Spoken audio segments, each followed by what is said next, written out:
How's it going? I got another video for you. Coronavirus GOP legislators roll out Open Ohio plan while Democrats urge caution.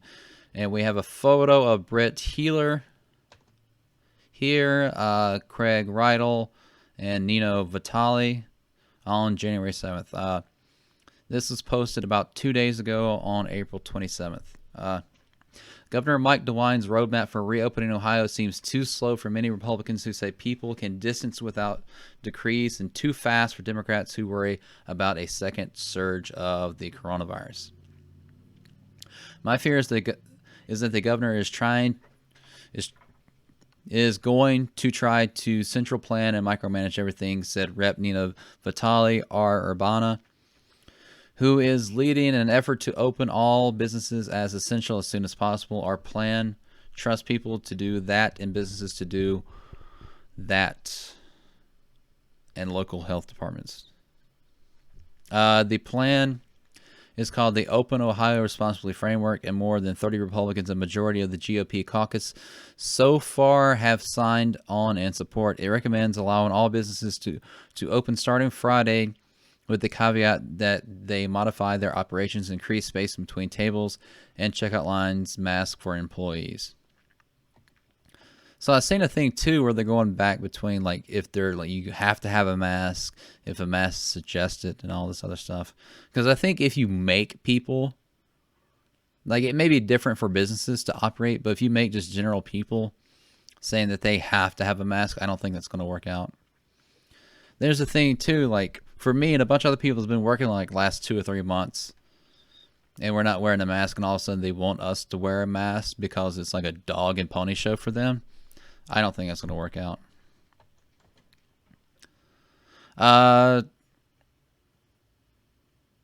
If a business isn't following these rules, then let's go to work with that individual business to help them become compliant. Vitale said if the public or an employee doesn't feel comfortable, they're going to call the local health department. People aren't going to shop somewhere if they don't feel safe.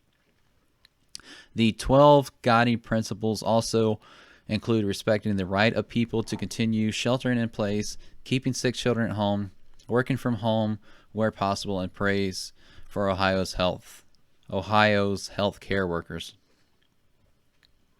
We respect past concerns regarding not overwhelming our hospitals, health systems, frontline healthcare workers, and first responders, as well as ensuring there is an adequate supply of personal protective equipment.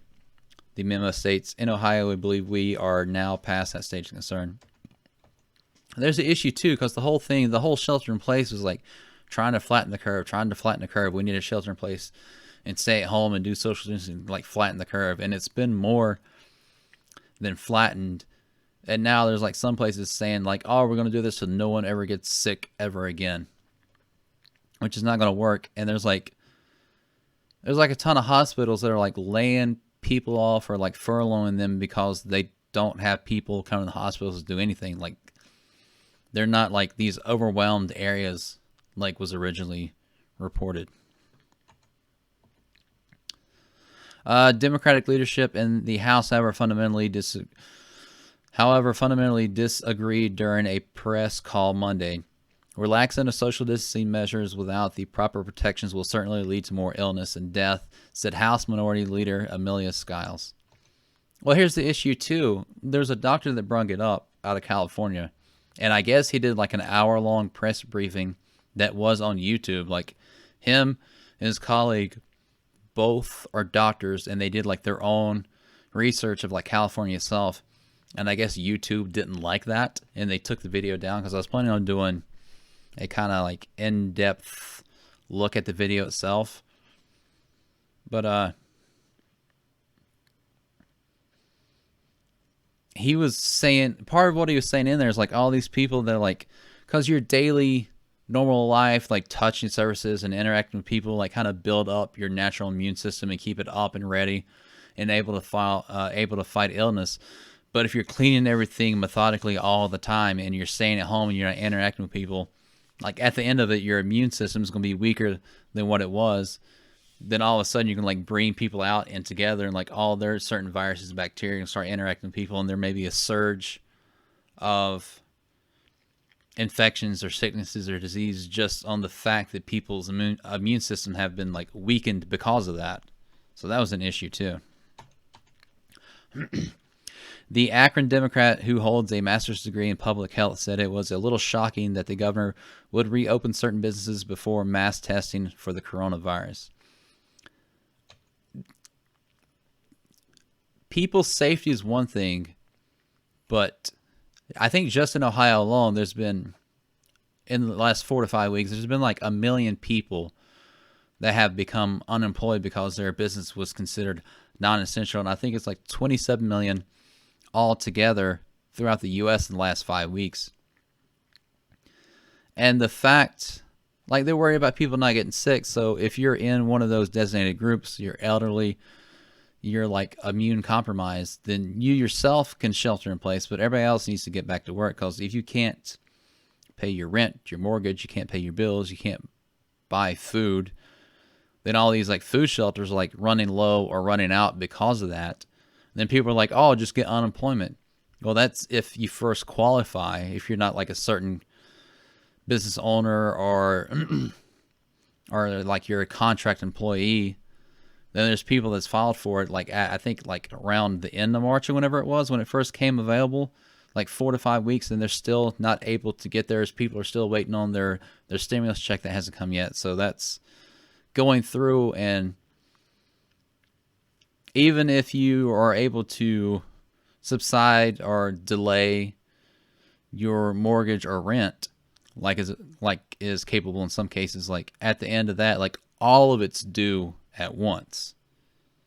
So if you have like a $2,000 mortgage and it gets delayed 3 months, by the time that fourth month comes along, you owe $8,000 at that time. So I don't know if they don't understand that or they literally don't care because they're still getting paid. So I don't know what's going on with them. Without having that information, we are operating blindly and leaving ourselves susceptible for a second surge. Getting back to that, like the more testing is coming out is showing that like half the population has the antibodies for it. And it's just, it's either like asymptomatic or they have like mild symptoms. So the infection rate or the death rate is extremely lower than what they originally predicted. It's like shown to be less deadly than seasonal flu from the numbers that they've come out with recently. DeWine announced a tiered approach on Monday that would selectively reopen businesses over the next month, but not every industry received a definitive date. Medical procedures that don't require an overnight stay can start Friday. DeWine didn't say when daycares or hair salons could open. We're trying to ease out, DeWine said. We're trying to get Ohio back working. All 9 Senate Democrats signed a letter on Friday and asked DeWine not to reopen until the state conducted widespread testing, required mask wearing in public. That's not going to happen. Created clear guidelines for businesses, set up whistleblower protections, and got child care facilities up and running. Well, if child care facilities is not considered an essential business for them just because it's children, which can be more susceptible and together, then how are they going to get that? Like, they contradict themselves just on that. House Democratic leadership echoed those ideas and added a request to discuss voting in November's presidential election. I believe we are reopening a little prematurely. I don't think we should have closed in the first place. Rep. Richard Brown, Democrat Canal Winchester, said during Monday's call, faith-based policy groups such as Citizens for Community Values are working on guidelines for public worship. Context is everything, CCV President Aaron Bayer said in a statement. For some churches, resuming worship in May might not be the best idea. For others, they can resume gathering together and still protect the health and safety of other congregants. They're having this issue too, saying that like the major cities are the one that have the most cases. There's like these other like counties and stuff that have like 7 cases and like maybe 1 death out of the 75,000 people that in the county. So they're wondering like why their business is closed, and then they're nowhere near the hotspots or anything. Bayer's group recommends adding services to help space out attendance, continue offering online streaming for those who prefer to stay at home, and ask those attending in person to take their temperatures before leaving home. That kind of tailored approach is what Republicans in the House and a handful in the Senate favor. The process of reopening business is best led by the businesses themselves. Senator Matt Hoffman, R. Lima, wrote in an opinion piece for limaohio.com in which he questioned models developed by Ohio State University and Cleveland Clinic. They have a vested interest in protecting their employees and customers, and they have the knowledge to implement those protections. Huffman continued, since the enforcement of health regulations is almost always done at a local level, this approach can make more sense. So before we get into this, I have a subscribe star if you'd like to follow or possibly support me there if you want to. I'm working on Teespring, working on getting this up as an audio thing as well. But getting into this, what was it?